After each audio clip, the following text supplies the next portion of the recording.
you've called for the decolonization of science, and you've tried to advocate for Indian traditions like the Nyaya tradition or Mimamsa. I think it would be helpful if we can maybe paint a picture of what are the main tenets or the main pillars of the Nyaya school, for example, and how do they stand in contrast with some of the conventional Western traditions. Now, I'm aware that there's no homogeneous Western tradition. So maybe we can approach it from the way of thinking or the nature of philosophy. What are the big distinctions? And then maybe we can talk about why the Western traditions dominated these. Yeah, the question of decolonization works at different levels. The basic question is, what are our resources? What are our intellectual resources for understanding the world today and for imagining the future?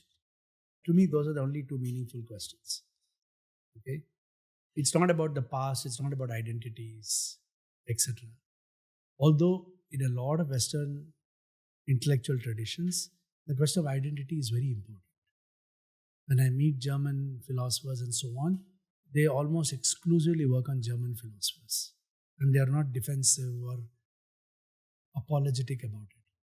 You go meet the British guys, they only talk about their own British philosophers, Wittgenstein, Russell, their own group of people working in Britain. And none of them feel that they have to apologize for it or be qualified, and they don't even call it nationalistic and all. Whereas if any Asian and African even perchance mention somebody, within their social world, they're immediately dubbed as, oh, you're being nationalistic and you're playing identity politics. It's just so absurd. So again, I go back to the one fundamental ethical principle, symmetricity. We have to work from that in order to figure out the next step. So just like the non-Dalits have over-dominantly represented the Dalits, and that is a problem first. So let them stop for some time till we come to a symmetric situation, then you decide what to do. Similarly, the West has represented the non-West in such a dominant manner without allowing the non-West to represent the West. Every Westerner has written about Asia and Africa whichever way they want to write, and somehow it is really cruel and stupid actually. Now, all our philosophers have shown themselves to be great racist and stupid idiots. I'm sorry to say that, right? Because, so we have to ask then, why would they be suddenly so matter to you so much now? So the question is, then, should we allow the non-West to represent the West first? Let us reach some kind of a balance, and then we'll sit down and figure out what is what we should be doing. Context is what defines. That's part of the question of lived experience. That's why lived experience can never be objectified, because lived experience captures a context in which an action happens. That particular context, when you go to a restaurant today in Bangalore, sit and eat, you can abstract it out and say, oh, I just look at the plate of something, ragi, mudde or idli you're eating, and describe it. But if you remove the context away, so a lot of theory and abstraction is removing context. But if you insist, no, context is important, then you have to rethink what theory really is. Can't work in isolation. Yeah, you can't just pull that out. You can abstract something which you find is convenient for you to abstract. And abstraction is the fundamental principle of scientific theorizing. Nature is first abstracted into certain models for you to theorize. We do that about society and people, we run into problems. We run into problems even with nature, but this deeper problems. So the question of decolonization here is not about, whether it's India or China. It's about the fact that a small group of people's views about how to understand the present and how to imagine the future have become the de facto model for us to imagine our present and the future. So decolonization is about that. It's not just about the West and East. It's about the dominant, let's say the Sanskritic, Brahminical tradition vis-a-vis the non-Brahminical.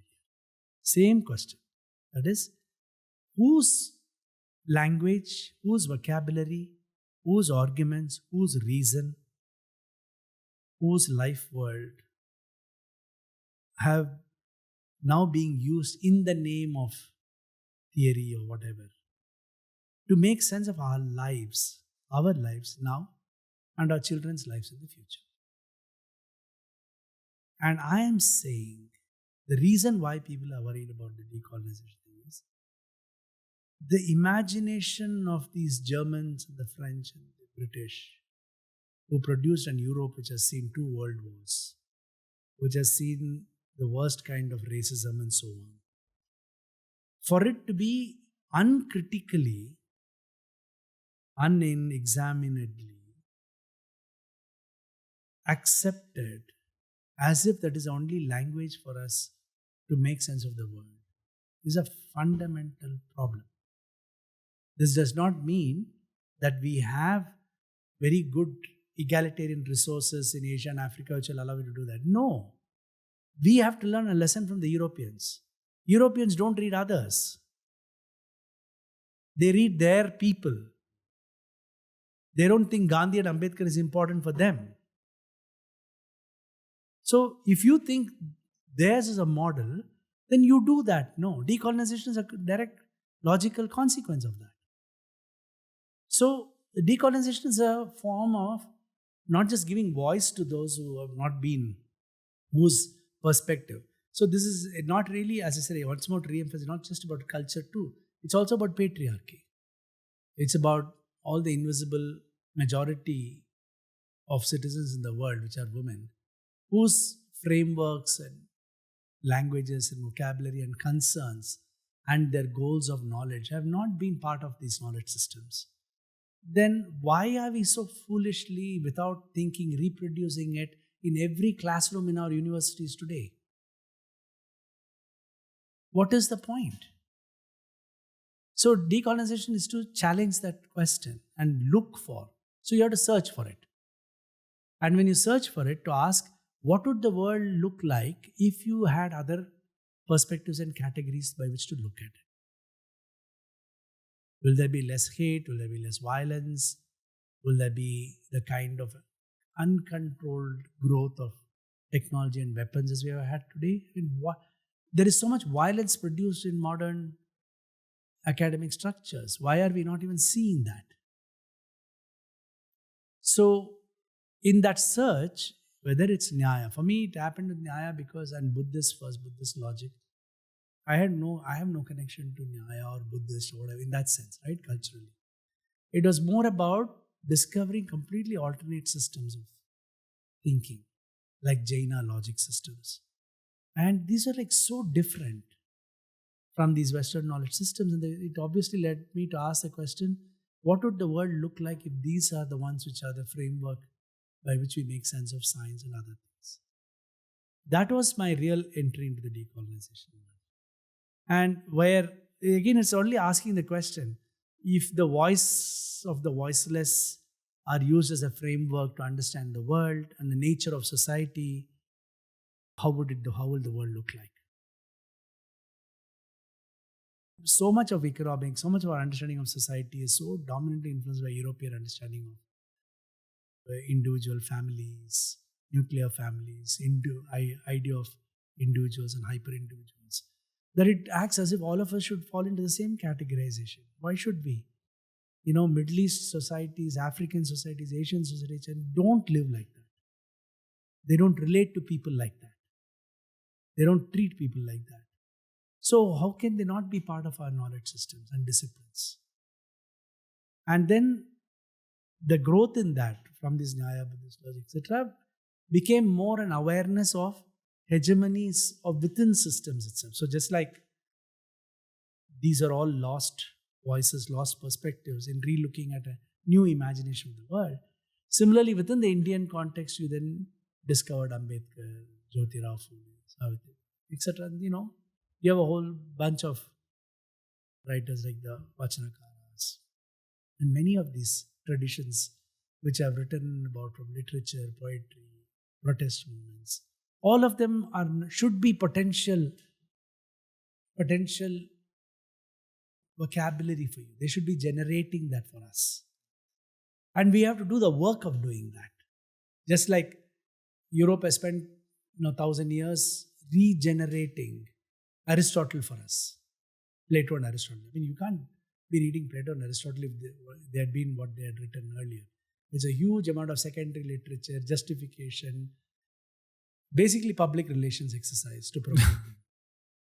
That's why we are all stuck with. I mean, imagine the whole world. Strong PR for them. Yeah, absolutely.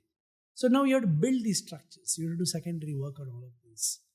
Make them meaningful to us.